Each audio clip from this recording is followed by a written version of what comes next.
All right, good day, hi, and welcome. Okay, get all set up here. It's 33% humidity and 17 degrees here. I actually turned off my heat.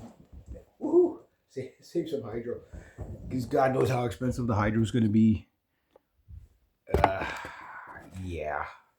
Like your hydro bill goes up if the fuel bill goes up. I don't know why, but it does. It's like hydroelectric, nothing to do with the oil industry whatsoever. But yeah, here we are. Okay, so World War III update.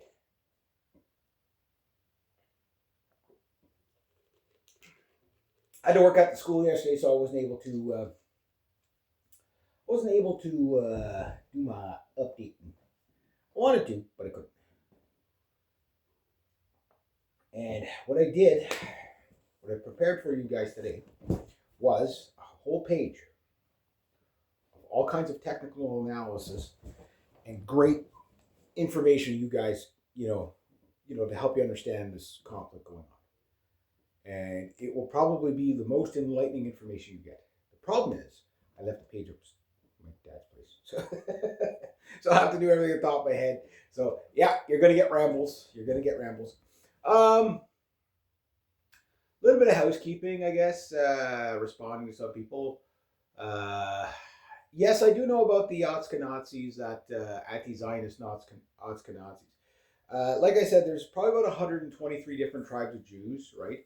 And they don't all get along. That we know. And then there's your non-secular, communist, progressive type Jews, and then your libertarian Jews, right? And then, but almost every one of these groups, yeah, just because I fell for the whole Nazi thing too, where it's like, oh yeah, these are the good Jews, these are the good guys, right? And then, but these are the guys in the tunnels as well. So these are your yeah. So it's like, no, it's the Khazarian Jews, no, it's the Chabad Lubavitch Jews, no, it's the like it's kind of all of them. It's just they attack you in different ways. So the secular Jews, like I say, if you want to oversimplify, the George Soros communist, deconstructionist, anti-white, anti, hate speech law, totem, those. There's those, right? So they want to dismantle your society that way. Then you've got your Henry Kissinger Zionist, let's go to war with everybody, biblical, Zionist doomers, evangelical Zionist doomer as well. Okay, and then you've got your brainwashed evangelicals. They are not Christians. Do not. They think they're Christians. They're not Christians. They're just Zionists. But no, the Oscar Nazis, yeah, no, they have the same. Like they hate everybody that's not them. It's in the religion. It's in the breed. I know it's not all of them. Like for example, if you listen to like say Judge Napolitano, I think he's a fairly honest man. Jimmy Dore, I don't agree with him on everything, but listen to Jimmy Dore and Alex Jones agreeing on stuff is like this is how far the world has gone, guys. It's weird because just like that's the dystopia. It's like here's two guys that vehemently opposed each other for decades. And here they are having a rational conversation saying, I think we both might be right. We're just burning the candle at different ends. And it's like, and one of them is Jewish. Like, again, when a Jewish person tells you that, what the bad things that Israel's doing, you don't have to take their word for it, but they would know better because they're in that group. They're in that society.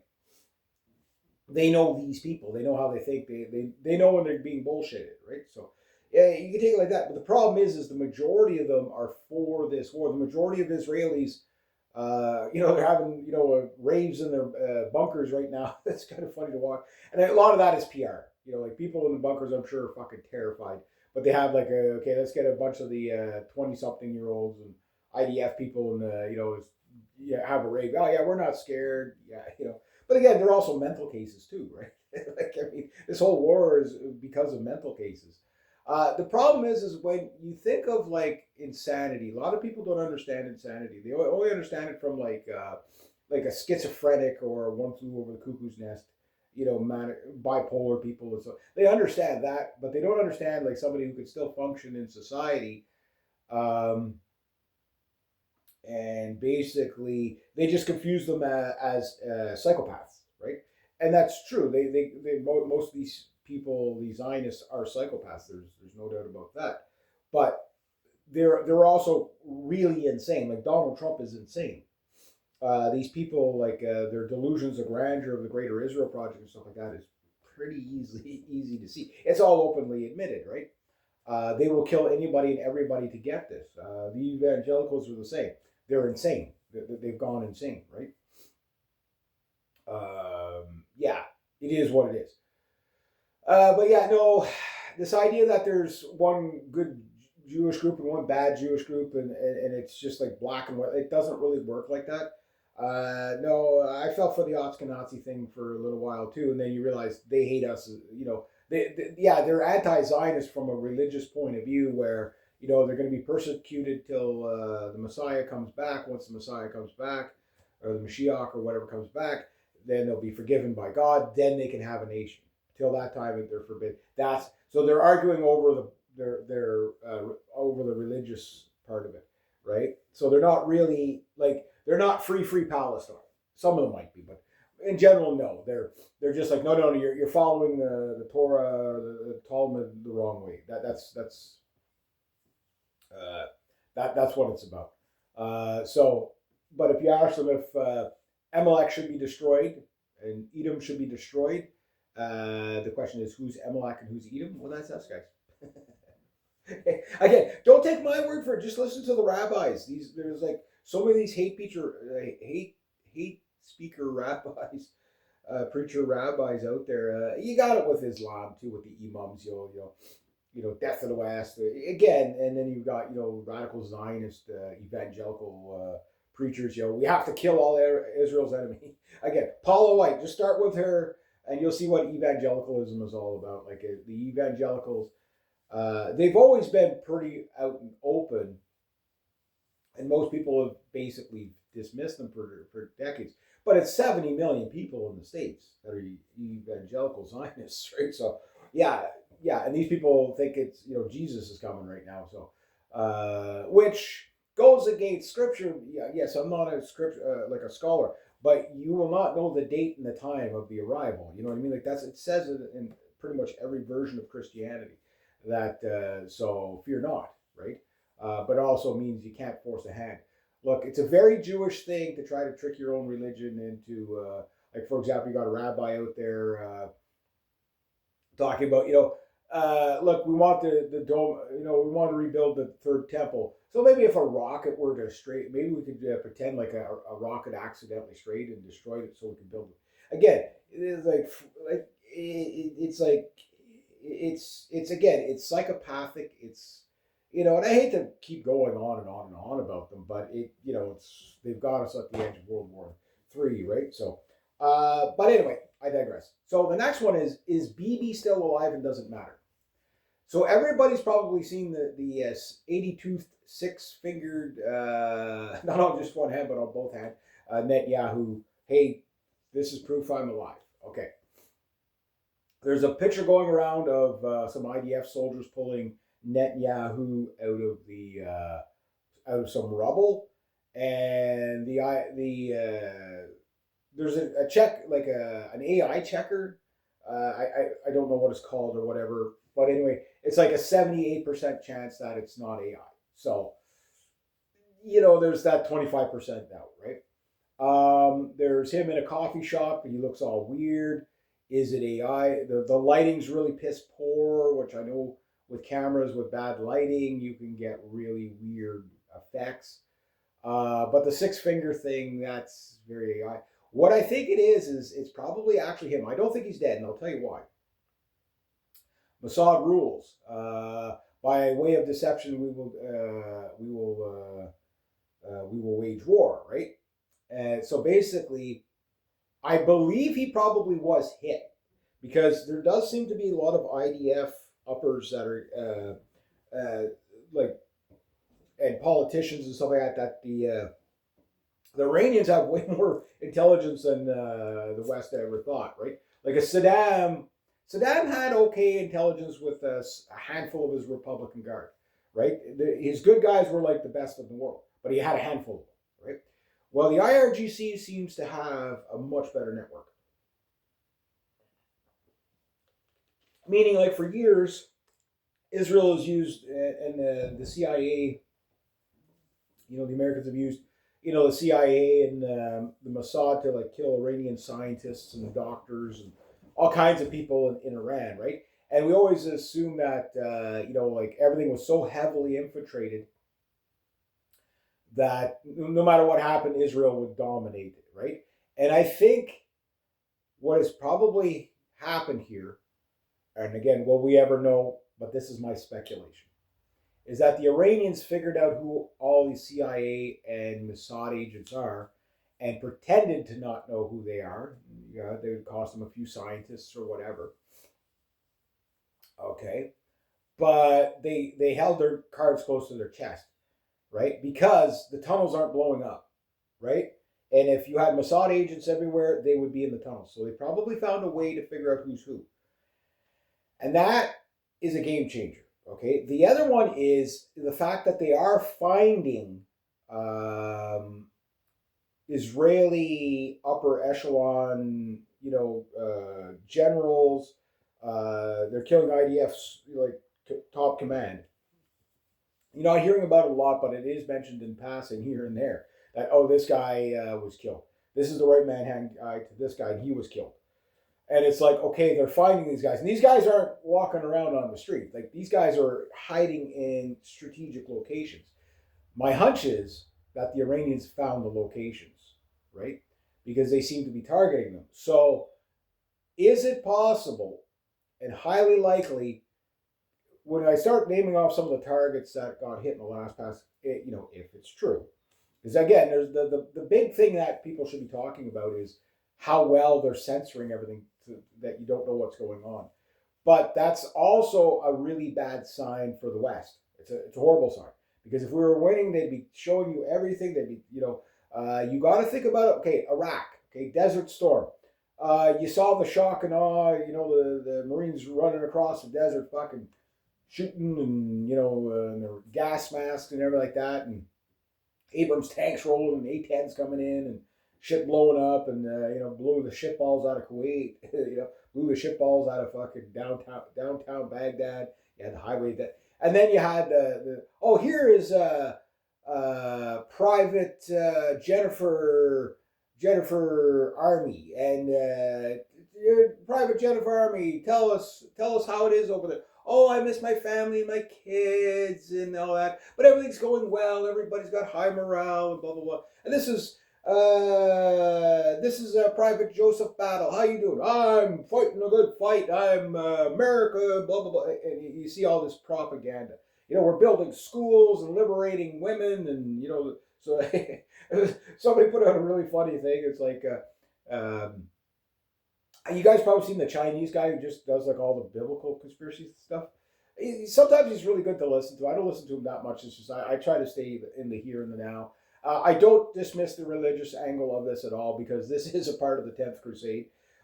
You might not consider it from the religious point of view, but I've been telling people pretty much since the second year of Donald Trump's term that, he was a Zionist evangelical doomer, right?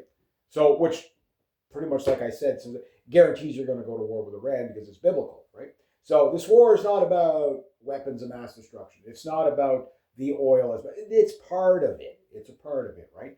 But what it's really about is end times prophecy. That's the part that should scare the shit out of you. Why? Because these people at the top are insane. Just listen to them. They out themselves. You don't have to be a rocket scientist or a scholar or have a PhD to figure this out. You just got to use your ears and your thing in between your ears, So yeah, the propaganda, it's not there. There's no like boots on the ground. Let me show you around the base. You can't see the bases right now. The Iraqis are showing you the bases with their little kamikaze drones. It's like, oh, what's in here? You guys see that one? Yeah. They whacked something. It was kind of like like they were flying right by the air hangars or something. Like I'm like, if the Iraqis can get that close to U.S. air hangars. Like the Iranians are fucking bull. It's almost guaranteed that what they're saying on the Iranian side is probably half true. Half true is bad enough. Half true is like you're losing the war if it's half true. If it's all true, you've lost the war. The Americans are going to lose this war. There's no doubt about it. Like it's just the Iranians have a superior strategy, and I'm not pro Iran or anything like that. I'm just telling you, like, if I was fighting the Americans, this is how I'd fight them, asymmetrically. And again, it's like people just get blistered into but we dropped 16,000 bombs on them. We ran out of targets. Yeah, but what did you hit that was significant? Because they're still shooting back. And Trump out there, we've completely, they barely got anything left. We've won the war. It wasn't even fair, blah, blah, blah. And it's like, no. like every other night, it's like the largest rocket barrage in history, right? Like, no, they're still hitting stuff. Let's get back to Netanyahu. Okay. I started thinking about this. Is Netanyahu alive or dead? Okay. If I'm Netanyahu, okay, and let's say the Iranians did hone in on, I know they hit his house, like his houses would be easy to find, but they probably killed people, his family members or whatever, in the houses, right? Unless they were smart enough to get the fuck out of Dodge. Who knows? But that's the reports, right? So how do we know, how do we confirm who got killed, right? It's like, who's leaking that out? Do they have assets on the ground saying, there was this many people in the house when the rocket hit? Okay, maybe that's happening. I don't know. They could have spies all over the place, right? Who knows? Anyway, if I'm the IDF and I'm like, okay, they think he's dead. All right, he's injured, but he's not dead. Okay, let's take him somewhere safe. Okay, we'll fix him up, get him back on his feet, give his head a shake and whatever. And let's put out a statement. Okay, but let's fuck it up. Make it really obvious that, because we know everybody's going to be, conspiracy theorists. It's not like you can't do Gulf War type of propaganda. People catch out like the fake air raids and stuff like that CNN did. Yeah, like they did it. They did all that in the studio, right? And they got busted for it later on. But it took a long time to catch them. Right now, everybody's a super sleuth, so they're going to catch it right away. So they know they're going to catch an AI thing. And what they probably did is they probably got him to do something and then added AI onto it. Why would they do this? Well, simple. If you see that and you're like, no, the guy's dead, okay? And the IRGC sees it, no, that's a fake video. He must be dead, right? They'll give up looking for him. But the reason why I think Netanyahu's still alive is very simple.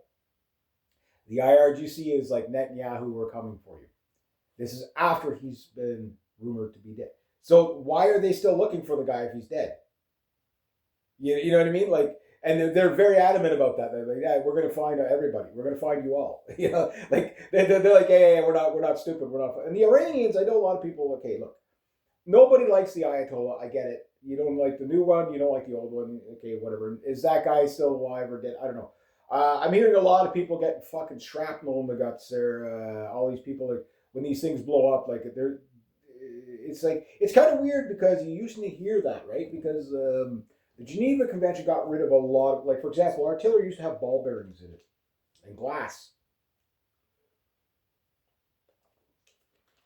And then they said, no, you can't do that anymore because it's, it's impossible to operate on that stuff. It's crimes against humanity. Right? I mean, you can drop bombs on people, but they have to be humane bombs. Right? Guys, it's the world we live in. Like, you can't even make it up. But that's a. But this stuff, these drones, like there's metal shards and all kinds of shit that flies out. They were talking to another veteran. I mean, he fucking had to run with his guts hanging out. He collapsed on the inside. And these guys, guess what they were? These guys were radar operators, right? So you can get confirmation just by some of these guys getting injured that, okay, the Iranians, when they say they took out a radar station, they probably did. Like there's still people that, Iran has nothing. They're just firing rockets willy-nilly. Look, it's over 2 weeks now. Tomorrow will be St. Patrick's Day. 16 days into this war. And it's like, look, it's very obvious that the Iranians are targeting what they said they are targeting. They're hitting the hotels and stuff like that, but they're hitting the hotels or the motels because there's U.S. personnel or politicians or whatever. They're hitting the embassies. So it's like, oh, they're just willy nilly firing. They hit an embassy. No, accidentally. They're not accidentally hitting this stuff. They're hitting it with great. They are hitting with very, very good precision. You know, I'm sure there's the odd rocket that strays off into the whatever. And yes, they are basically using cluster bomb. Like it's the basically what's being leaked out of Tel Aviv. They really got a hatred for Tel Aviv for sure. But that's probably because of the targets in Tel Aviv, right? But they're basically doing pulling the Gaza Strip on Tel Aviv with these cluster rockets, which they won't level a building, but it's like the equivalent of like dropping like 80 120 millimeter mortars spread out all like like that thing opens up at 30,000 feet. It fucking covers the whole city, right? It's just at random. So you see people walking along, it's a nice sunny day, and pow, and then you just see the person drop. I've seen that a couple times. So I don't know what the average death toll is in Israel per night, but it's like something like 80 to 120 people getting killed every night just from that, let alone the precision strikes, which, like, again, we know that some of these rockets have penetrated through synagogues right into the bunkers, killing people. So, like, even the air raid, when the air raid sirens, people go down the bunkers. If that bunker's targeted, and yeah, they put them under schools, they put them under hospitals, they put them under synagogues. Yes, the human shield thing, everybody does it. It's not right, I get it, but it's for the PR, right? But yeah, they targeted a very specific bunker because they believed there was a diplomat in there, right? So what the Iranians say, look, don't stand by. Basically, guys, what have I been telling you guys since 2019? Don't stand by anybody famous or popular or in a high rung of government. Just don't do it. Don't do it. I don't care where you are in the world. Don't do it. Well, that's what the Iranians are saying now. Like, don't don't be within a kilometer and a half of a bank because we're going to hit it. Don't be don't be near any military guys whatsoever. We're going to hit it, right? So the Iranians are at least they don't care. They'll kill the civilians, but they're saying, like, if you're standing next to them, we're going after them. You see U.S. soldiers, don't fucking go near them, because we're going to hit them. We're not going to take your safety into consideration. So they're not doing the there's too much collateral damage, whatever. No, they're in fucking full fury mode. Like they know this is the big war. Like they're not gonna stop until they've completely crippled the system.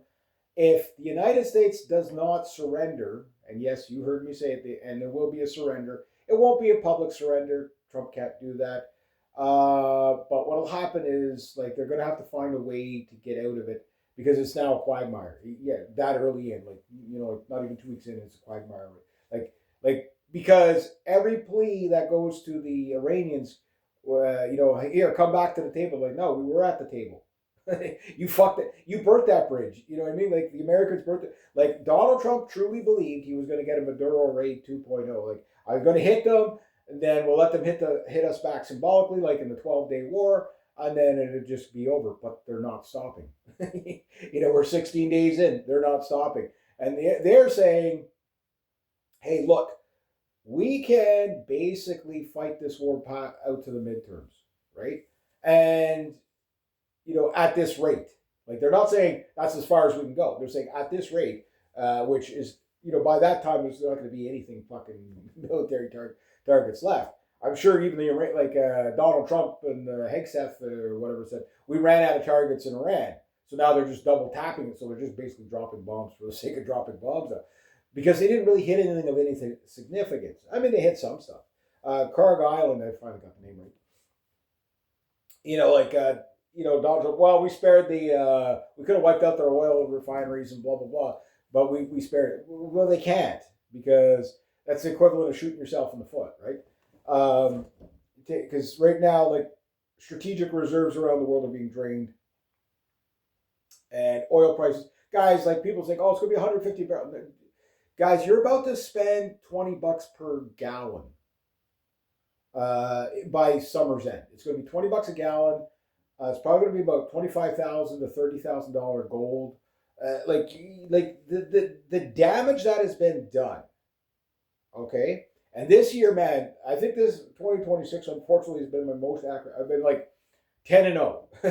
You know, like 10-0. Like I have not got a single prediction wrong yet. Like that's scary. That's fucking scary. But anyway, yeah. One last thing on the thing. Yeah. So I believe this whole uh, stuff out there is to convince the Iranians. Like for all we know, the picture of Netanyahu getting pulled out of the rubble could be staged. It's not uncommon to see that in the Middle East. You know the remember the white hats. George Soros's ISIS white hat guys. You know, staging all kinds of stuff. Yeah, that happens all over. Because again, when you see all these Israelis out there chanting in English, right? That's for the United States. That's the PR for the United States. These people speak Yiddish. Like, why the fuck are they speaking English in Israel? You know what I mean? They have no reason to, unless they're appealing to, an American audience, and that's exactly what that is. So whenever you see all these people, with English signs and stuff like in a foreign country where the predominant language is not English, okay, that's usually a sign that that's for a Western audience to get support, morale and support, right? That's why you see all these brave Israelis just partying in the bomb shelters, having their rave or whatever, because they're not scared of the big bad Iranians. Well, it doesn't matter if they're scared. Maybe they're not, but it's like, and I know the IDF soldiers, you always see them singing and stuff like that, even when they're getting bombarded. Yeah, because these people are insane. The Iranians do it too. Like you got all these people out there protesting in Iran against the Americans and the Israelis, while bombs are raining on their head, and they're just like, durka durka. They don't care, right? Why? Because they're all insane. These are crazy people. That's why we need to send them all back to the Middle East. All these Middle Eastern people, send them all back, including the Jews and Muslims. Send them all back and just fucking put a big fence around it. See, you guys do you. We won't fund you with any more, weapons on either side. But just keep it out of here. You know what I mean? But all over the West, you're seeing like I think in the Netherlands there was another synagogue attacked, and like I say, it's the 110th explanation of the Jews. I'm not calling for it. I'm saying this is what you're looking at, right? If you're an intelligence officer watching this, you should be smart enough to understand what I'm telling you, right? Like this, you reap what you sow.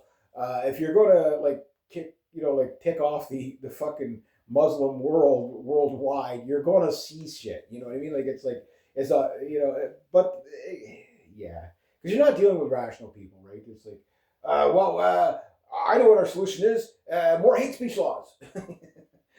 Synagogues are getting shot at. Well, more hate speech laws. Bring in the hate speech laws. You can't even make it up, right? But yeah. So that's my take on the Netanyahu thing. I think it's just a ruse to, it's a smoke screen. So, but that said, I also do believe the Iranians are saying they are probably killing more, because like the people that they're killing, they're way too specific of where they hit them and how they hit them and stuff like that. Now, it could be all bullshit too, because again, who's going to tell you the truth? Like when the war ends and it's like, where's this guy? Oh, he was killed. Oh, he was killed. Yeah, like again, yes, they're killing a lot of the guys in the top IRGC brass on a nightly basis as well. But there's so many. Like it's a Hydra, right? It doesn't really matter. It's not a game changer. It's more of a game changer for Israel because of how the command is selected in Israel. It's not, like the IRGC works more like a Hydra, right? So it's like you get rid of this general, the next one's ready to go, and they're all trained about the same. With the IDF, it's like, well, you've got this, what people refer to as the Epstein class. So like Netanyahu, like he's a part of a group of elites. You get rid of those elites, the rest of the IDF doesn't know what to do as much. They'll just, because they're not all in on it, right? But that said, you could get somebody worse too. Now, what about nukes? I don't think the Israelis can now nuke Iran, and here's why. Okay, a couple of things. Some people be a little bit sad about. I know there's war and people dying, but they might be kind of sad about this. Is that it's reported that the last functioning 12 F-14s have been destroyed in Iran on the ground, right? But like in the war, like the targets hit on the ground. Like I said, guys, they're hitting delivery truck drivers mainly. Is what the United States and Israel are bombing.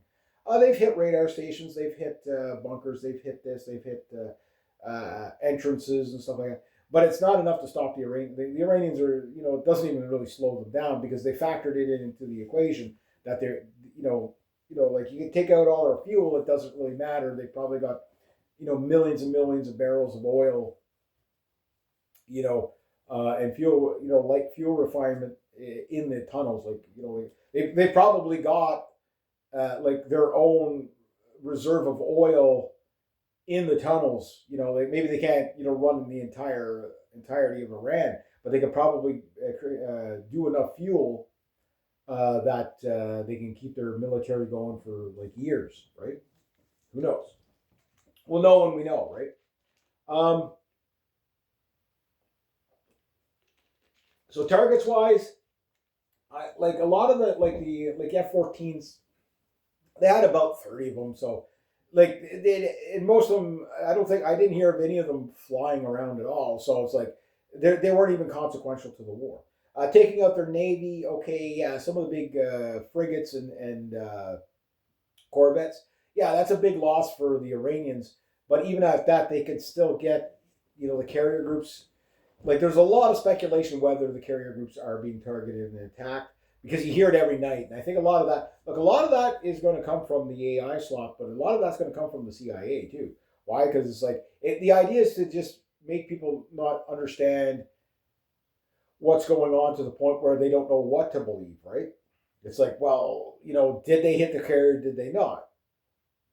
But we're not going to show you anything about the carrier because if the carrier wasn't taking any damage whatsoever, they might not tell you the location of the carrier, but they would like release footage, like and they do from time to time, like whenever you see the Ollie Burks or whatever firing the tomahawks or whatever, they show that like the night after or whatever.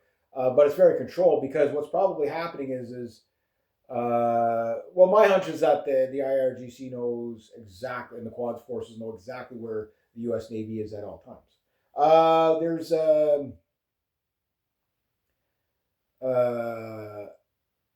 the Tripoli coming from Japan, basically the I guess it's a Wasp class aircraft carrier. It's one of those smaller ones.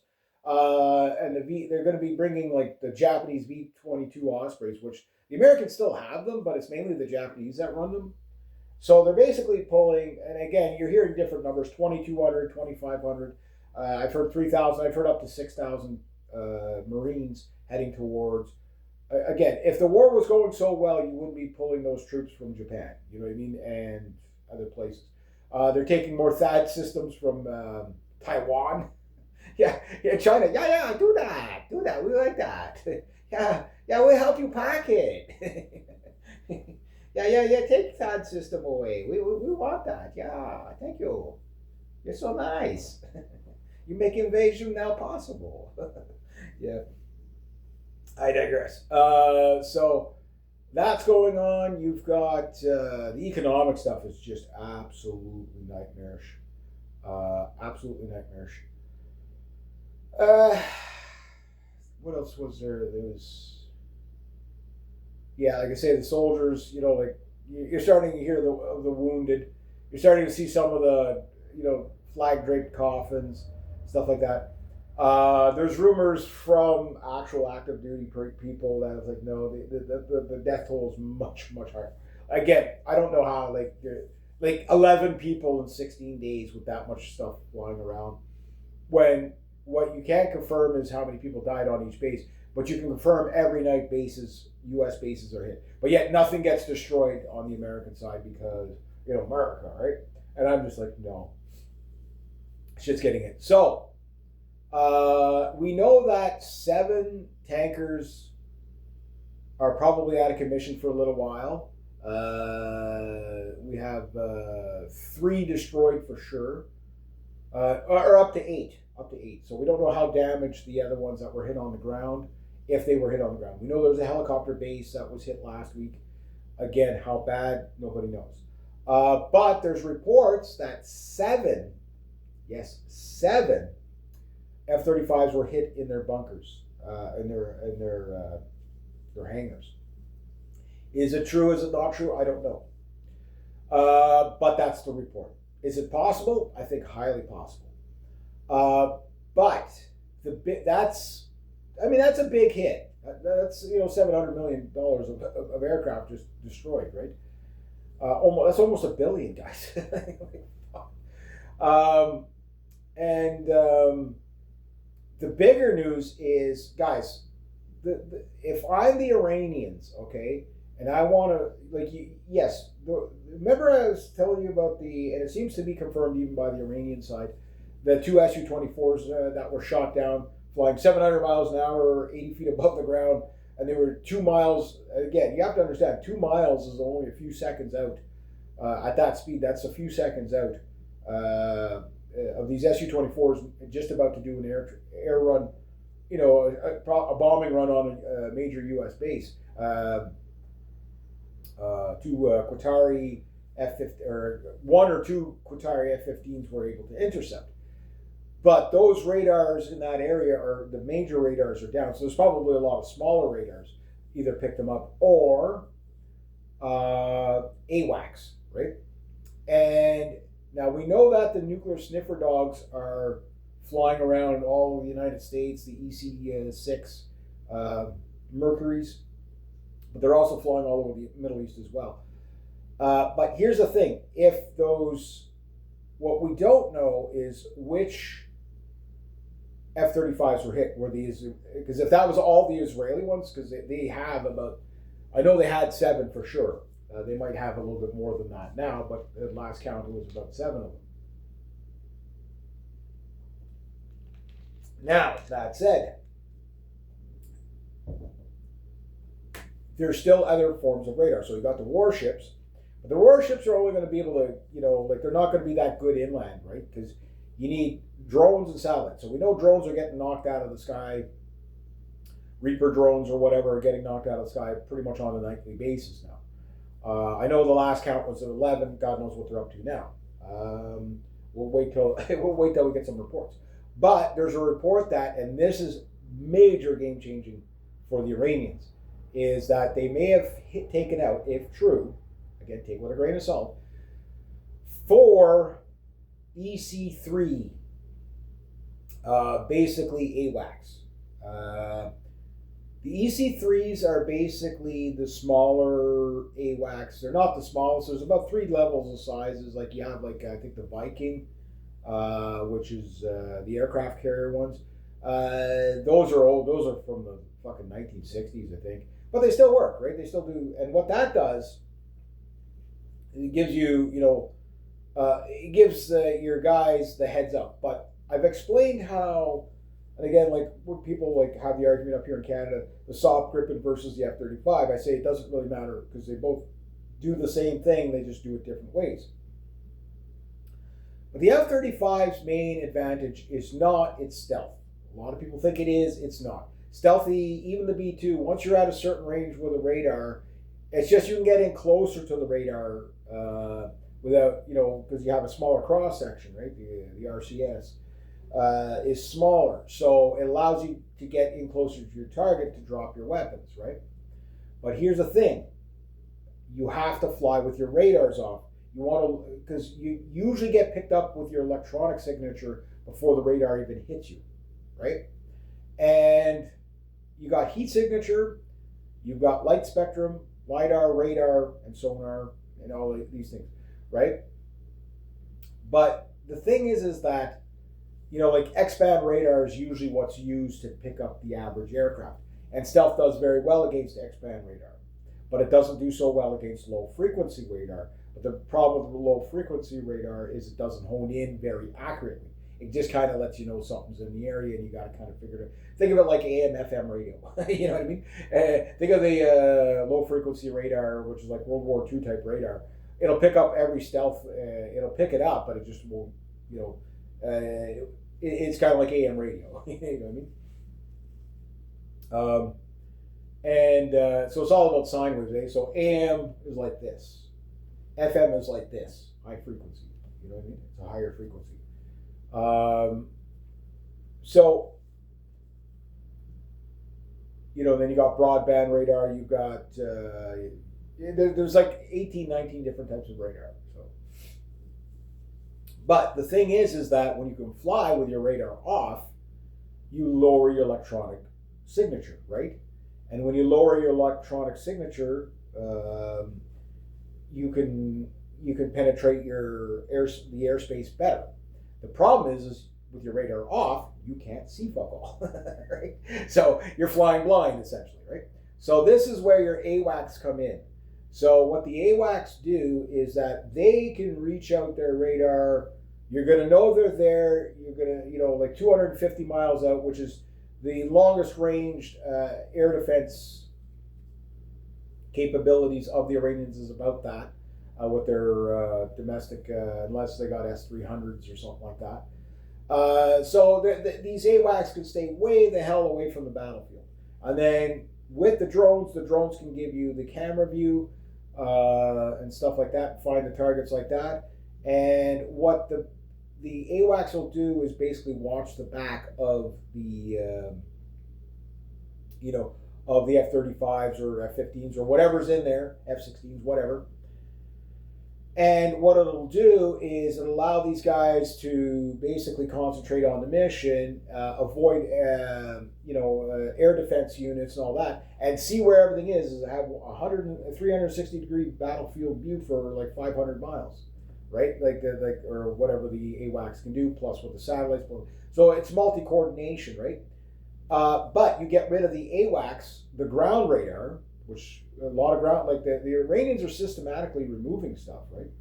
Particularly ground radars. So that shortens your reaction time from, say, 5 to 8 minutes down to about 2 to 3 minutes, right? So that really makes it harder to respond to incoming rockets or drones or whatever. Then you take out the AWACS, which 4 of them, now the Americans have a lot more. They'll be there probably in a few days, whatever. But for that next few days, you can't send in your F-35s with the radars on. They'll get shot down in 2 seconds, right? Because what that does, like the electronic warfare and stuff like that, not being able to be there, that now gives the Iranians from 90 seconds to about 2 or 3 minutes to track and shoot down enemy aircraft, right? So they get increased response time and the Americans get decreased response time. So this is a major game changer, right? And we'll know this is accurate because you look at what would they target next, right? What would they target next if the Americans and the their allies cannot see what's coming in? What do you hit next, right? Well, at that point, you start taking out the F-35s and the F-16s on the ground, which they're reported to have done. How successful, I don't know, but they're going to anything in a hangar, and it was reported one hangar was hit and killed about 8 or 10 guys in there. Not again, it's denied by the Americans, but it does look like that. Because you're not going to have all these aircraft down for maintenance sitting in hangars and nobody's in the hangars, right? Yeah, it's kind of like this whole, Carg Island. They're going to send all these Marines onto Carg Island, which Trump is probably, because he's a psychopath. And again, America, we're unbeatable, blah, blah, blah.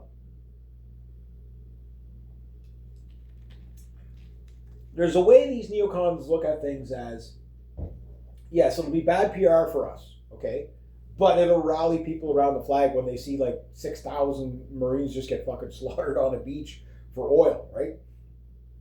And again, anything to get more Americans into the fight, right? That's what they want. This is why there's such talks of a 9/11 style attack in the States. You're going to get it. It doesn't matter because the way I look at it is this: the Israelis would kill Americans to rally around the flag because look, the Iranians did a terrorist attack on us. We got to go now. Everybody sign up and fight and blah blah blah. We don't even need the draft. Just they'll come well. They'll go willing, right? The Iranians are like, well, we're waiting for them. We're waiting for the boots on the ground. Please do. Yeah, we're waiting for you to try to escort tankers through the Strait of Hormuz, which is still, after, like you have to, like India has successfully negotiated a passage through the Strait of Hormuz for one of their tankers. But that means they basically control the world now. You've got people now buying oil in the one renminbi, basically bypassing the petrodollar. Many nations are doing this right now. So it's like you might be, if you're, the Iranians might allow you to pass through the strait, but you have to get their permission. And the caveat is you can't be supporting U.S. or Israel. Period. So yeah, we can see the oil partially flow through, right? But anyway, getting back to what I was saying, yeah, for the false flag, the CIA, obviously, they have no qualms about killing Americans because these are evil organizations. Mossad, CIA, they're all evil, right? And basically what they do is they'll do it to get a rally around the flag. Now, the thing is, the Iranians are like, well, they're going to do, an attack on themselves, which they've been reporting, again, take with a grain of salt. The Iranians saying, the Iranians, like when they hit what they want to hit, they take credit for it, right? And so when there's something that's like, no, that wasn't us, it's like, I'm not inclined to believe them, but it's like, when you think about, okay, well, like the false flag thing isn't going to rally people around the flag. Like it's like everybody's looking at that. This is a war of choice on behalf of Israel. It doesn't matter if the United States initiated it because the Israelis were in on the very first night of strikes. So no, they all attacked at once. Okay, and the Iranians are now responding. Their retaliation. These are not acts of aggression. They're retaliatory attacks, right? And they're not letting up. So you might not like the Iranians, but you fucked with them. You mess with the bull, you get the horns, right? So the thing is that the Iranians might be looking at, well, they're going to do a false flag and attack and blame it on us anyway. Let's get out ahead of it and let's do the false flag. So you're going to get a false flag. It's just going to be, is it all three of them doing it at once? Or is it going to be like just, okay, the Iranians just going to, well, they're going to blame it on us anyway. So let's make it count. Let's go sink. Like if you see, like, say, for example, Annapolis, naval base, and Norfolk, and Pensacola. Is it Pensacola? What's the big naval base in California? I'm always forgetting that one. I think it's Pensacola. But anyway, no, Pensacola is Florida. Sorry, the one in San Diego. Anyway, that one. Yeah, so the Iranians, I mean, they have two submarines that are still unaccounted for that could, Kylo subs that could make it there and back. I know one may have been destroyed. Possibly it was a different type of sub that got destroyed at the dock. And you have three Kylo subs. So they could be planning like a Pearl Harbor type attack. But if it's Navy ships getting sunk by torpedoes in a harbor or cruise missiles or something like that coming from the sea, because, I mean, these Kylo subs can fire torpedoes out the bow, right? Then it's the Iranians. Why? Because it makes sense. Okay, look, there's 4 aircraft carriers and 4 Virginia class subs or a Los Angeles class sub and a Seawolf sitting at, in dry dock. Yeah, hit the fucking things. Why? Because you don't have to fight them later. All right, and that's the, this is why, like I said, the military equipment is not as important. Sure, an F-22 against an old F-4 Phantom, your money's going to be on the F-22. I get that. But the F-22 destroyed on the ground is still a win for the Iranians. You say, yeah, but that's not fair. Well, you will hear every U.S. military commander say this. General says, we're not getting into it for a fair fight. We're going to bring it. We're there to, we're not bringing a fair fight. So why would the Iranians fight fair? Oh, well, we're going to wait and try to take the F-35s out in the sky when we could just hit them with a drone on the ground? Way easier than wasting air defense missiles. You know what I mean? Because they do seem to be using the air defense, but they very sparingly. And they seem to be more going after things like I say, tankers would probably be like, if you destroy all the U.S. tankers, the war's over. For the U.S. and Israel, there's nothing they would really be able to do practically because you'd have to bring in the aircraft carriers so close that, like the aircraft carriers are probably not as high. That's more symbolic. And I think they're going to sink an aircraft carrier or two, just for the symbology of it. But they're going to do it when they know that they've got the other means. Take out, like I say, the AWACS. So you take out the AWACS, that means the airplanes are less protected. So we've known that undisputable 3 F-15s have been taken out, possibly 6, right?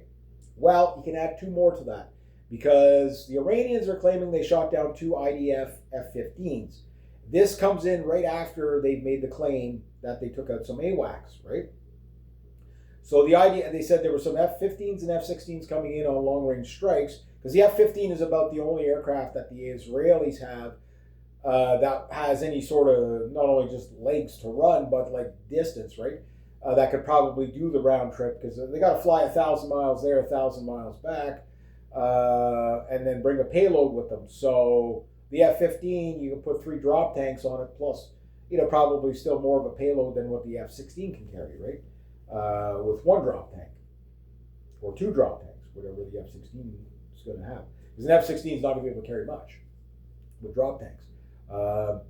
But whether it's true or not that these 2 more, that's 8 F-15s shot down, which, again, the F-15s are still about as good as a fighter can get. They're not stealthy at all, but you know what I mean? Like they're performance-wise, you've got range, you've got power, you've got speed, you've got enough maneuverability, you've got weapons payload, you've got radar, like I say, the state-of-the-art radar capabilities. Like the F-15s are a priority airplane. A lot of people don't realize that. Yeah, the IDF ones don't have like the all-weather stuff like the American ones because they don't need it. It's a desert, right? They're not working in the Arctic and so the F-15 ones are actually lighter and simpler and actually lower maintenance because they don't have all this extra stuff that the Americans ones, they don't need it, right? But that said, that means their backs aren't getting watched by, by the time they detect the air defense systems, the AWACS would normally detect these air defense systems. So that's a possibility if all that's true, right? And I'm more inclined, look, we got footage of Iraqi rebel groups flying drones around on U.S. bases.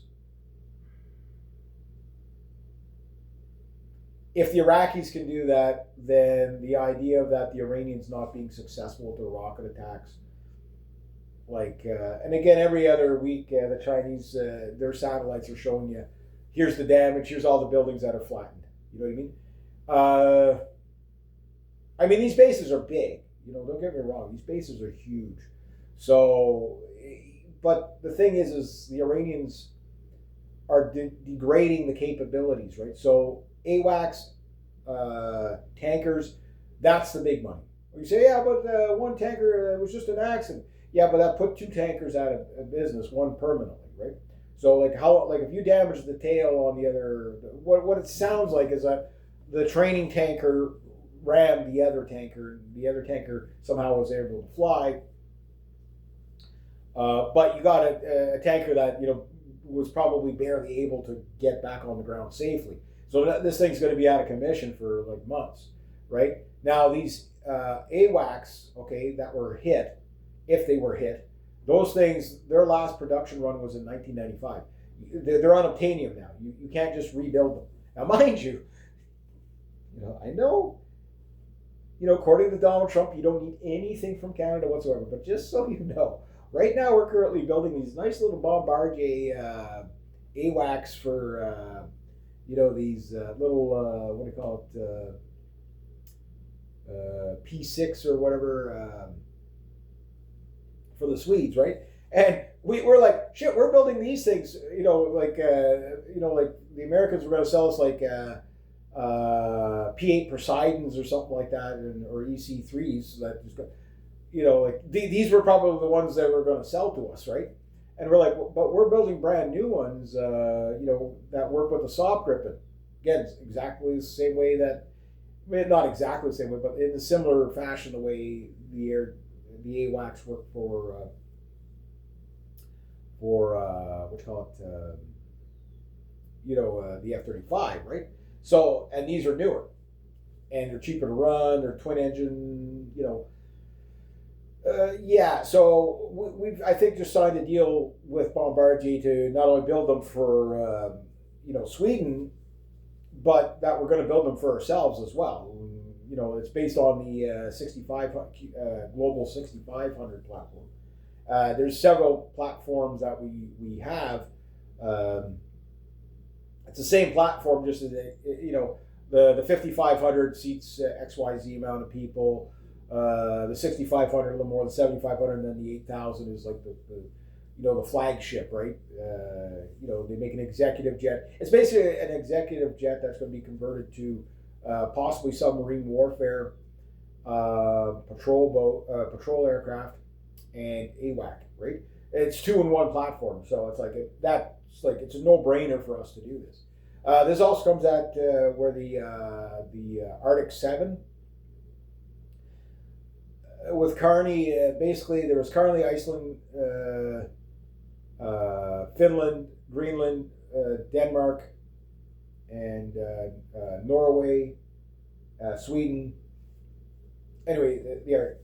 And basically, Carney was out there with them and all the leaders, and they were talking about the Arctic defense and stuff like, which were like, there's a lot of people like criticizing the Canadian military for a lot of things, like the woke stuff. Absolutely, we got to get rid of that female general. Like, she's our top general, and she's like, I don't hate the woman, but like, I don't know if she's the right person for the job. Because when we fired all our generals because of the Me Too thing there back under the Trudeau years, and then now every general we have is female, right? Everything went woke, right? And that's why people aren't signing up to the military. You get rid of the woke, bring back like fucking hyper masculine, let's kill them all, super soldier, Canadian airborne type. Yeah, we need the Devil's Brigade 2.0, right? We need that. Because we're going to have to defend ourselves. Like, Canada's in a position where it may have to fight 3 superpowers at once. Like, we're not in a good position right now, but we're moving into like positive things. Like, again, see all the bad things you want about Carney. I get it. Canada's doomed. This black pill. There's no way out. Blah blah. Yes, we got a lot of fucking problems. I've been telling you about these problems, right? But what I'm also telling you is you got to take the good with the bad, and where we're doing okay. But it's going to be a slow turn. Like, you're looking at Canada taking probably the next 10 years to revamp its military, right? But it's going to be weaned off the United States predominantly because we can't just ditch every agreement. Neither can the states, right? And Carney's still trying to play in the NATO thing, but focusing more as partnerships with common procurement, which this makes total sense. So if Finland buys the same tanks that we buy, blah, blah, blah, this helps us out. And if Sweden does the same thing, it helps us out. It doesn't make sense for us to buy different equipment, right? Like, for example, Sweden has a golden opportunity here with like the CV90 stuff, right? Okay, sure. Germany, I like the German equipment the most, but if it was up to me, I would be looking at like pretty much everything Sweden has, and then tailor it towards Canadian, because we know if it works in Sweden, it's going to work in the Arctic and Canada, right? Because they're an Arctic Circle nation, right? Same with Norway. If our partnerships, God forbid, have to be utilized as a team, if you have everybody riding around in Leopard tanks of the same model, maybe we all get some all new 2A8s and we all get the same artillery. That was the whole thing of the NATO standard, right? Where if we have French equipment, we have Swedish equipment, South Korean equipment, German equipment, British equipment, American equipment. It kind of makes like what Carney was saying was like this idea of piecemeal. Okay, we'll buy this and then we'll buy that, and then I was like, no, we're going to do package stuff because that makes it coordinates so much faster. Like, for example, Uh, we're not going to know till about June or July, I guess, or maybe August, about our sub procurement, which is between the North Korean, or sorry, the South Koreans, Hanwei Oceans, with the Kaesong 3, which is a really cool submarine. I do believe it's got some really cool capabilities. But the CE 212, well, the Danes are already using those, right? To have, okay, a port here in Canada to service these things, one in Finland, one in Sweden. Now Sweden has their own, right? But maybe, plus they're building the what you call it, the A26, which I thought would be a no-brainer for Canada. I don't know why they didn't have that one in on the list, but apparently not. But yeah, so like Iceland, for example, yeah,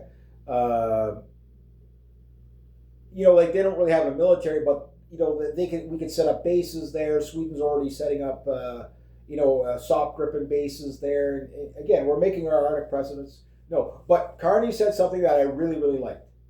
That a part of this $35 billion, I know it's more debt, but it's, like Stephen Harper said, the Arctic, use it or lose it. And the Americans they're challenging us on it. Trump has already said, like, look, we're going to be putting ships up through the Northwest Passage, and if the Canadian Navy gets in the way, they're going to have a bad day. His exact words, right? We're going to war with the Americans. I don't want to, but Trump, he wants to go to war with us because he wants to seize our territory, right? So the only ones right now in the Arctic, on the Ally side that can really function in the Arctic properly is like Canada, Sweden, Finland. Like the Americans, they have up to 5 icebreakers that can be used, but only 3 that are heavy icebreakers, right? Or 2 that are heavy icebreakers. We have 19. The freaking Chinese, they've got like 12 or 13 icebreakers already. I don't know where they're getting them all from, but maybe they're building them. I don't know, because they're going to try to make a claim in the Arctic. They're a near Arctic nation. They're like fucking 10,000 fucking miles away from it, but again, they're going to try it, right? But anyway, the thing that he said was a part of this Arctic procurement is going to be several layer air defense systems, plus the over-the-horizon radar systems. Okay, that's good. Now let's start working on fucking long-range ballistic rockets. Look, the Russians figured it out, the Chinese figured it out, the North Koreans figured it out. Even the Ukrainians have figured it out, okay? The Iranians are putting it on display why rockets are the wave of the future. Like, low-tech works no matter what. It's the longest range artillery you can get, right? And I'm pretty sure whatever the Iranians can build, Canada can build 100 times better. And if we had the threat of like 2 to 4 million rockets, you'll never hear the 51st state rhetoric again. It'll keep everybody honest, right? So yeah, you can try it. You can try it. That's the way of the future. Drones, mobile artillery, cruise missiles, and until there's a way to jam everything to the point where radar is pretty much obsolete. Everything just becomes jammers, and then at that point, your fighter jets are just going to be like F-86 Sabre 2.0 and MiG-15, where it's just like, okay, the only thing that works is guns and rockets. Analog stuff, because everything's just, you're flying around with jammers on all the time. Who knows? That could be the wave of the future. But for now, we know that drones are like inexpensive drones. Because you see, the drones that you saw, okay, this starts with Azerbaijan and Armenia, right? The Israelis gave and the Turks gave these suicide drones that were designed in Israel to the Azerbaijanis to kick the shit out of the Armenians, right? And the Armenians they got hit so hard they didn't know what happened. This happened in 2018, 2019, whatever, right? Now, that's when you saw the biggest tank battle outside of World War II with the Azerbaijan and Armenians with about 350 tanks, right? But the Armenians lost so much because of these little suicide drones, right? Which are, the Iranians, a few of them flew from Azerbaijan. The Iranians basically intercepted them, hijacked them, and this gave the birth to the Shahed drones that you see reverse engineered from that technology now. Now that said, the Iranians have also said that every missile that and bomb that gets dropped that doesn't detonate, they're reverse engineering, right? And the other thing too is that the production rate of the Shahed drones, according to the Iranians, take it with a grain of salt, they're actually not firing these things. They're replenishing these things faster than they're firing them.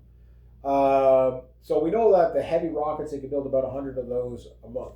So let's say they run out of all the rockets in the year, okay? You're still going to have 1,200 rockets every year that can be replaced, right? And the drones are never going to run out. And they're probably going to get more advanced and longer range. Why? Because, again, the drones are like a 3-to-1 kill ratio. Like, I mean, they're fucking... That's probably been the most deadly battlefield weapon probably ever fielded. Like the success rate. You know what I mean? Yeah, it's like 3-to-1. Like whatever. And just cost per shot. It's a one-way trip. Cost per shot. You don't have to worry about ground crews maintaining these things. It's the wave of the future. Like, look, the Americans are trying to get their productions up of reverse engineered Shahed drones as well. Like, they've got their own variation of it. I'm sure the Americans will build a variation of it, but it'll be like a $5 million a pop instead of like 30,000, right? That's the problem with the American weapons industry. It's for profit because of capitalism, right? Russia does it for cost and defense. Yes, people get paid off. Same thing with China, whatever, with Norenko and all their weapons industries. But they keep it so that they can actually build stuff at large numbers and scale, because they don't make it so expensive. Like there's no reason to have a $40 million tank when $4 million should be the max you should ever be spending on it. $1 million tanks built for cost could probably achieve everything that's going on. The drones, though, is the big ones. And we know the Chinese are the number one drone manufacturers in the world. But we don't know the exact number of drones that are being made by the Iranians. But they're saying that the replacement. So maybe they build an extra 10 drones more than they're firing. I don't know. But it's still a stockpile, right? Other things to keep in mind.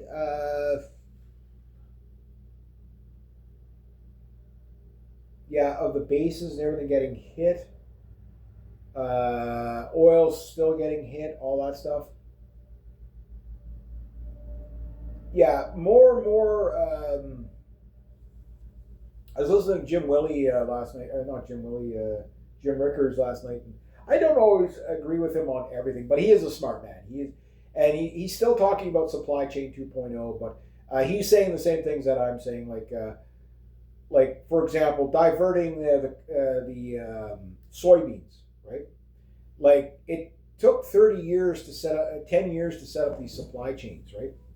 And everybody thinks that you could just switch a supply chain. Like idiots like Donald Trump are like this. Well, we'll just take our trade from here and go to there. And this works for everybody. So this also means Canada. So when all the people that criticize Carney, and again, don't get me wrong, I hate the hate speech laws. I hate the gun thing, the gun grab thing. I hate the mass immigration thing. Sure, right? He's horrible on that stuff. But he is setting things up. And you have to understand, as slow as everything is moving, it's at lightning pace. Like Trump has not done 12 trade deals, in 6 months. Carney has. Those are still going to take 4 or 5 years before the man on the street can feel it. I get it. Carney's doing all this stuff, but yet your grocery prices are still high and the inflation is still high and all that. Because it takes time to, not so much for the trickle down effect, but just for the economy to work, right? Like it's never a quick fix. That's why Trump's crazy tariff tirades, you don't do that. You know what I mean? You do a tariff very selectively. I'm going to tariff this product, you tariff that product, and we're going to come to the negotiation table and we'll level things out. And you do reasonable tariffs so that you don't completely destroy the industry. Trump is destroying his own industries, including with fertilizer and stuff like that, because like the supply chains and the trucking and the insurance and all this stuff that happens to just ship things around the world. Like it's not just okay. Well, we're just going to send the trucks here now, right? Like it takes like to receive the stuff. You know what I mean? Okay, yeah, sure. You want to send this other country the soybeans instead of that country, fine. But they don't have the silos to take the soybeans yet. That'll be 3 years, 4 years before they have that built. Okay, and then the trucking. Like it takes 10 years to set up. Like everything is slow to set up. There's very little that can be done quickly, right? Especially when you're talking that kind of scale. Getting the shipping set up, the shipping route set up, the available ships. Especially right now when we're about to see a massive freighter shortage because of all the shit that's getting sunk in the Strait of Hormuz. And look, the freighter war started in 2015, 2019, or back in 2019. Yeah, you had the Houthis there sitting there whacking freaking freighters in the Red Sea there. Well, again, those freighters, they take a long time to rebuild. If you start, let's say you have all like your steel, okay. I'll give you an example. The new warship that we're building, okay, we've already started it, okay, and it's slated to be completed by 2027. Okay, now these warships, these river class warships, okay, that they go back to Stephen Harper era. Okay, crossing the T's, dot the I's, whatever. Justin Trudeau, yeah, that fucking shitbag. Okay, he finally signed the deal for 15 warships, or up to 15 warships, 3 to be commissioned. Right, so we're going to start with 3. Okay, so these warships that were planned on back in the late 90s, early 2000s. Okay, it's 26 years later. And it'll be 27 years before we finish the first one, right? So it gives you an idea. Okay, now that said, from cutting the steel, it takes like 2 years just to get the steel, right? Then from the steel, it takes probably about a year to build the machine. Then it takes months to a year or so to do sea trials because these are very complex machines. There's all kinds of shit. You build it and then this didn't work, that didn't work, and back to the drawing board, and you have all these problems, right? And okay, a warship is more complicated than your average freighter, but a freighter still takes tons and tons and tons of steel. Just refining that. When you got to wait for your queue, okay, it's like, yeah, we'll get you the steel for the icebreakers. Yeah, but that demand for that steel, okay, when you want to build your next warship, okay, you're probably gonna have to wait 5 years to get the steel. Why? Because there's orders ahead of you, right? And that's why people don't think like that. Like it's not complicated. Everyone says things, they're not complicated. They're basically, they can only work as fast as they can do. You can only smelt steel as fast as you can, right? So when you see tankers getting destroyed in the United States, unless they've got like a 747, and apparently the first 747 tanker, I think it might have been an Iranian one, it got destroyed.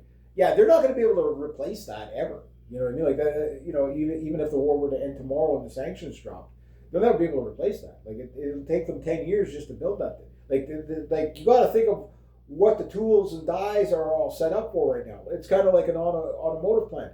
Like when they go to bring in a new car model, like there's like a 5-year plan to bring that 3 to 5 year plan to just bring in that model, right? So when Donald Trump's like, well, we're doing this now, this is why you're seeing the devastation in the States. And yes, we're getting whacked up here in Canada too. You lost 92,000 jobs in the States. When again Trump took office, you were already down by 10 million jobs. Like I mean, it's just it's a nightmare. And up here in Canada, we're down by 80,000. So we basically, this is what I mean about the bouncing ball of Carney, okay? And he's not going to get everything right, But Carney, basically, he said in the last past year, we created about 80,000 jobs. So we just lost 80,000 jobs. And most of those were youth jobs. Now, what I don't know is how many of those were temporary foreign workers with expired visas. I'd like to know that because that could be a positive thing if that was all... like let's say 80% of the jobs lost were like foreign workers going home. That would be fucking awesome. You know what I mean? But we don't know that yet. But we do know that the 18 to 30 is like these people, like again, the poorest of the poor getting hit the hardest, right? And again, that's the bouncing ball effect of the Canadian economy right now, where the American economy is it's the biggest one in the world, but it's really, really going down bad. And again, the food shortages, remember I was telling you about that in February, for February, watch out. It is a thing, like now add in oil crisis, the worst oil crisis in human history about to take place. Yeah, you're talking massive food shortages and starvation. Where did I say it was going to take place first? Well, like Africa, a place like that. Already done, already going. This war, again, you have to understand, like some of these Middle Eastern countries in the Gulf regions, 80 to 90% of their food is basically shipped in, right? And now you've got a situation where that's, like food supplies are going to run out and run low. They won't completely run out, but there's going to be shortages, and everybody's panic buying. But that said, any food that was going to go from the Middle East, because the Middle East is a bit of a hub, that was going to go to Africa, now your Africans are already starving to death. Just like I said. So 2 to 4 billion people, maybe 4 to 6 billion people on the planet are about to experience massive food insecurity because of Israel and the United States. Cuba, there's rumblings of civil war starting out there because the Cubans are, they're again, the United States is destroying them, right? Not for a friendly takeover. Like all these people, like again, there's like the one guy his channel, like Fight for Canada. He's still on the Trump train. Dude, Trump fucking hates you. He wants you dead. You know what I mean? He wants to, but there's these people, they're so black-pilled, they're like, Carney's just so bad, he's so bad. Yeah, he's bad, but he's miles better than Trudeau. There's no doubt about that. He's sort of Stephen Harper era, kind of, in a lot of ways, which is a saving grace. He stole half of Pierre Poilievre's fucking platform, which is a win. It's just we got to deal with the other bullshit, right? But they're all globalists at the end of the day. But the guy knows how to crunch the numbers. Is he perfect? No. Are we taking losses? Yes. But you got to look at the losses with the wins. So we gained 80,000 jobs, but we lost 80,000 jobs. But when you look at it, we're still better than what we were under Trudeau. But again, hanging up, being completely grafted like a tumor to the United States economically. Like again, it's another 4 to 5 years before we can wean our economy off of the United States, right? We'll never fully do that until the United States collapses. At some point, we're not going to have a choice. It's like we're going to go down with them. That's what Carney's up against, right? It's not a defense of Carney. That's like, even if Pierre would have won, trying to appease, and again, you still got these politicians that are going down in the States, trying to say, well, Canada's got to kind of be a little bit more friendly to the, we couldn't have been any fucking friendlier. You know what I mean? If there was any trade disputes, and there always is, there was ways to deal with them without destroying both of our economies. You know what I mean? So and again, not only that, U.S. and Israel are having a Jewish war, blood libel war, and biblical prophecy wars. Okay, fine, go ahead and do that. You guys are crazy, whatever. But why the fuck does my food prices have to go up? Why the fuck does my oil have to go up? Gasoline have to go up. You know what I mean? That's what people around the world are saying. You know what I mean? And almost nobody supports the United States in this war. Nobody. Because it's a war of choice. You can say all the bad things you want about Iran, but who hit first? Who attacked who first? Right? So most people say, well, you've got, this has come from the radical left, right? You got people using Google Maps to try to help the Iranians target. Here, look, this is where they got this. You can't even make this up. That's how mad people are, right? On the left and on the right. I mean, I'm hearing so many people on the right that they're completely off the Trump train now because they can now see the insanity. The insanity that you were talking about under Joe Biden. Guess what? It's at a different level. But the argument that, well, if Kamala Harris would have won, it would be so much worse. There's no way to make that argument now. How could she wouldn't have been competent enough to be able to get it this fucked up. You know what I mean? Like, you know what I mean? Like, yeah, she would have gotten you into a war with Iran, but not to this level. She was like, she would like, she's so stupid that she wouldn't be able to know what she was doing. She'd pass it off to the people that you know would do. Look, Trump made a miscalculation that the Iranians were just going to fold, the same way the Cubans are just going to fold, the same way Canada and Greenland are just going to fold. Like Donald Trump did not expect shit-faced Trudeau there to fucking fire back. He did not expect that at all. Why? Because if you threaten the Canadian economy, they'd be insane because 50% of their economy is hooked to us. All we got to do is just make the threat and they'll just fold right away. And the thing is even if it would have folded, what would we have folded for? Like, what is it that Trump wants? He wants 51st state. He does not have a plan. He has these grandiose, Stalin-esque kind of, empire-esque ideology of, manifest destiny and all that bullshit. He doesn't have a plan. He doesn't have a plan. Hegseth doesn't have a plan. Rubio doesn't have a plan. Lindsey Graham doesn't. None of these people have a plan for what's going on in the Middle East. They are just reacting to, okay, well, if they struck us, we'll hit this. We'll hit this again. We'll hit that again. And it's like, okay, yeah, you're hitting, truck drivers. You might be getting the odd rocket truck, sure, but for every one rocket truck that they actually hit, they probably destroyed like the Hummus Express, the Goat Cheese Express, they're just, yeah, like the Iranians, they're selecting their targets very, very carefully. Not everything goes to plan for them, but they keep trying until they get it. So they take out the forward radars. Then they get out the air defense radar, Then they get out the tracking systems. Then they take out the launchers. Then they take out the AWACS, the tankers. You take out the AWACS and the tankers, you're going to see so many aircraft shot down over Iran or near Iran because the fighter pilots are not going to get enough of a warning. But like the missile's going to launch, it'll be there 8 seconds to 18 seconds, to react to a SAM. It'll be worse than Vietnam. It'll be worse than the shoot-downs over Vietnam. Because air defense systems, even older ones are still dangerous. But newer ones are very, very, very capable.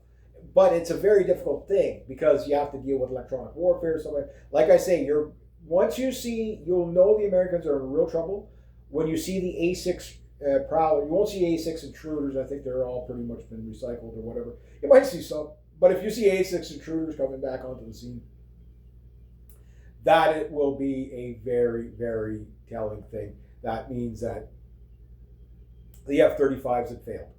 Because the A6 Prowler, look, the F-35 was supposed to replace the A6 Prowler, the F-18, the Harrier, the F-16, and the A-10, right? It was supposed to be like the all-in-one aircraft. And it's, some variants are, right? And the thing is that the Prowler's main thing is it's a medium bomber that's designed for electronic warfare and going after SAM sites.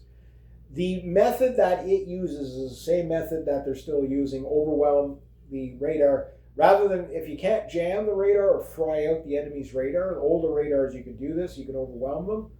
What you can do is give them false signals everywhere, right?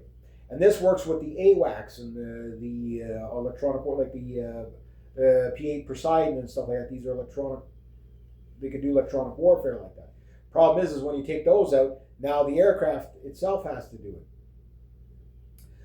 But the thing about it is, at one point, there is you do hone in on the aircraft. It's a numbers game, right? Okay, you send out 300 false signals, and the air defense system has to go through every signal to see if it's a false signal or whatever. So the idea is to get the air defense system to fire at stuff in the sky that's not there, right?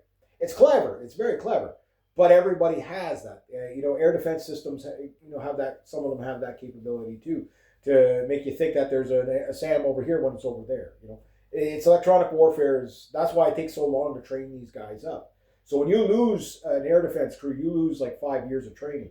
You lose an F-15 pilot, you lose a minimum, like the Israelis said. And this back in the 90s, they were saying this, that it takes 5 years to bring a pilot up to scratch.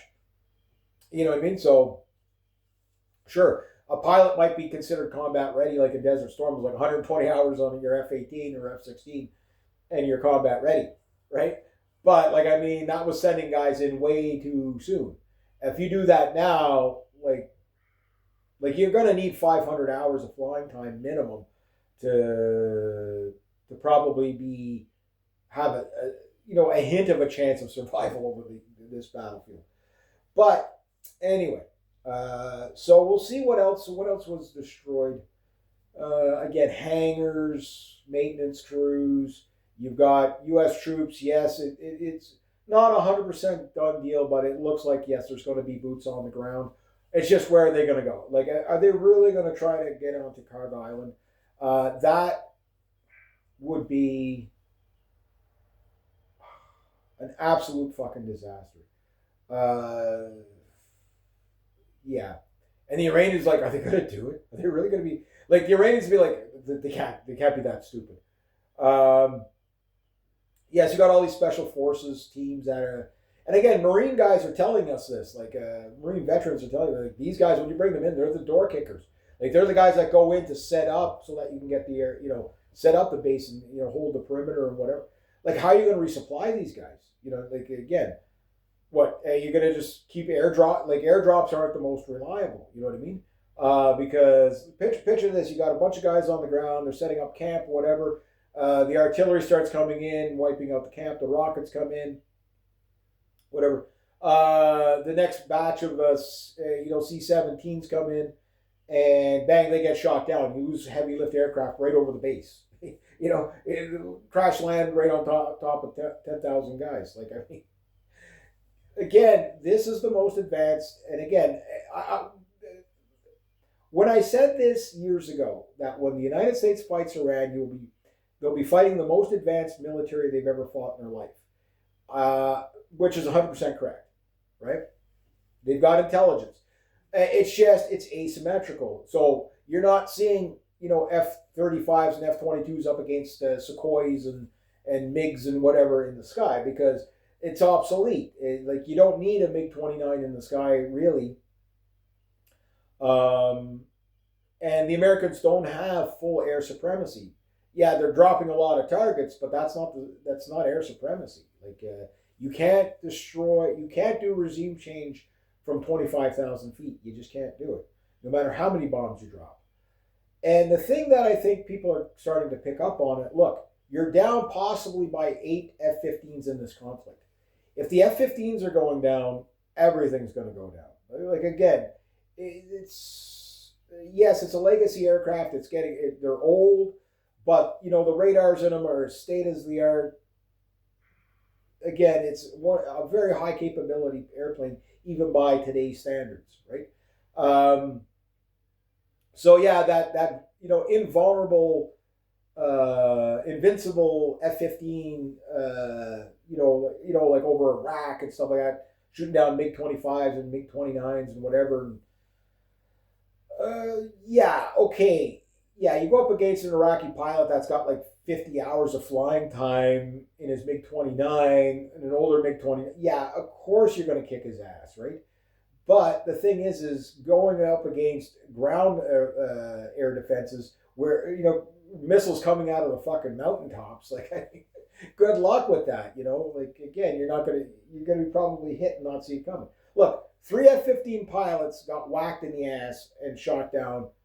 They probably didn't know they were, like, that's how fast they got targeted, right? So, yeah, it's just, yeah. And again, if you keep losing AWACS and tankers, yeah, the only airplanes that would have the range to fly over Iran are going to be basically A6 Prowlers, if they bring those back in, and A-10s. And you don't want to fly an A-10 over Iran because at 450 miles per hour to 500 miles per hour, you're not going to outrun the air defense systems. You know what I mean? And those airplanes, they don't function at 50,000 feet. You know what I mean? You'd be lucky you get 30,000 or 28,000 feet with those things. And if you're flying that high, like the A-10 is probably the most, it stands out on radar like a 747. It's a very easy airplane to detect. If you can shoot down F-15s, you can shoot down anything. I know I'm probably forgetting some stuff, so I'm going to grab my, on my next one, I'll grab the data that I wrote down. But yeah, no, this week I think we're going to see a turning point in the war. Trump is looking for a way out. They keep asking. The Iranians have now officially said, no, we're not going to end this war. You leave the region. That's demand number one. Drop the sanctions. Demand number two. Basically, demilitarize Iran and all that stuff. Well, they're now saying, because the Iranians have the upper hand here, so they're like, no, well, we're going to tell them that they have to get rid of their missile stocks and get rid of this and get rid of that. So they know the Israelis are not going to go for it, but that's why they're saying it. They're like, no, let's give them something that they have to refuse no matter what, so we can keep hitting them, because strategically, the longer the Iranians beat the shit out of the Israelis, the less likely the Israelis will be able to recover and attack. You know, it'd be 20 years before they can even attempt it. But the thing is if they take out, like right now is the golden opportunity for the Iranians. They could take out all the powerful radar systems, right? If they were to call a truce, it would all start getting repaired. But the thing is the stuff they're damaging, it's going to take decades to repair this stuff. So if you wipe it all out, it'd be 30 to 50 years before they, could even consider doing that. By that time, there's no chance for the Israelis to ever take out Iran. Iran is going to control the entire region. It's going to be the Greater Iranian Project is going to overtake the Greater Israel. There's no stopping it now. I think the Gulf states kind of realize this. They're like, yeah, we fucked up. We better start, because there is, channels open between the Iranians and other Gulf states. Say like, how do we stop this? Like, and they're saying, get rid of them. So you have on the light channels of, like some Gulf state, uppers saying, okay, yeah, maybe it's time for the Americans to leave. Once they're kicked out of the region, that's it. And you're going to either be kicked out of the region or vaporized out of the region. It's one or the other. The Americans do not have the military capability to overthrow Iran. You like I said, look, if the Americans would fight one-on-one with the Iranians, without Iran attacking the Gulf regions, but they're going to hit any asset that is used against them, right? Because they know if they didn't do that, yeah, of course they would lose. That'd be, strategically stupid, right? Because it's like, well, if they got an air base in Kuwait and we're only going to attack Israel and counter, okay, that was the symbolic stuff. Like now it's war. Like you're at war. Like it's not a, Operation Epic Fury is like epic fail, right? Furiously failing. Because the thing is that you're not doing a special military operation. It's war. It's all war. There's no such thing as a special military operation. It's all war. The Maduro raid was an act of war, right? This is an act of war. Attacking Iran is an act of war. And they're not going to sugarcoat it, right? And the thing you have to understand is the more assets, you think about the amount of assets that, if every asset that is claimed to be destroyed, never mind the stuff that we can confirm has been destroyed. That's the largest losses the Americans have ever taken since World War II. Like even 19 years in Iraq and Afghanistan, like you didn't take these kind of losses and these kind of assets. You got a few Humvees blown up and maybe a couple of Bradleys and a couple of Abrams, but a few people killed. But like the thing is we don't even know what the actual death toll is. Look, Tel Aviv is being turned into Gaza. Like they're basically carpet bombing it with rockets, with these mortar rockets, right? Multi-munition rockets. And they're starting to bring out newer missiles. It's like, holy fuck. Every other day is like a new missile. It's like, So just the building of the domestic population in Israel. And that's like 3 weeks in. and you're looking at decades of repairs, right? By the end of next month, or sorry, by the end of this month, you could see probably 30 to 40% of the U.S. assets destroyed in the region. That's an undefendable. Like, the Iranians are going to win the war, and it's not going to be like, okay, well, yeah, all of America, the entire American Navy and everything's going to go up against Iran. You can't. You've lost. The U.S. Navy can't get those carrier groups are obsolete. Yeah, they're still functioning, but like, I mean, yeah, you can get airstrikes and stuff like that, but it's not sustainable, number one. And number two, it's like, when do the Iranians actually sink these things? They're going to do it. You know, at some point they're going to do it. Maybe what they're waiting for is more assets to come in and get them all at once. Because if you can sink 11 aircraft carriers all at once, you know, like, now nukes. Here's the thing. I started thinking about this. Okay, they're hitting the F-35s, which are nuke capable. F-16s are nuke capable. So the Iranians are definitely targeting those. Okay, how successfully, I don't know. But again, they're never going to tell us numbers. But according to them, they have destroyed these targets, some of these targets, maybe up to possibly 7 F-35s. Okay, but what I'm thinking is that they're hitting stockpiles, like Israeli stockpiles as well, and I'm thinking they're probably targeting the nuclear stockpiles. So I don't think, if the Israelis were going to like do a nuclear strike on Iran, I think they might have missed the opportunity. Because once the AWACS are down and stuff like that, they'll be shooting. And could you imagine an F-35 with a nuke in the belly crashing over Iran, and the Iranians get a hold of that? You know what I mean? Like, we could be seeing that. But anyway, we'll see what happens for tomorrow. But yeah, it's not looking good. It's a disaster. Trump can't find a way out. There's still people that believe everything he says. The man can't tell the truth to save his life. It's easy to verify that. Like, I was listening to Tim Pool. What a weasel that guy is. Saying there, no, the majority of 80% of Americans support the war. Like, no, it's the other way around. Like, where are you getting that information? But then again, he's surrounded by Zionists, right? So, but half your staff is Jewish. There you go, right? But anyway, I'm going to leave it at that. We'll see what tomorrow brings. Probably more chaos. But anyway, there we go.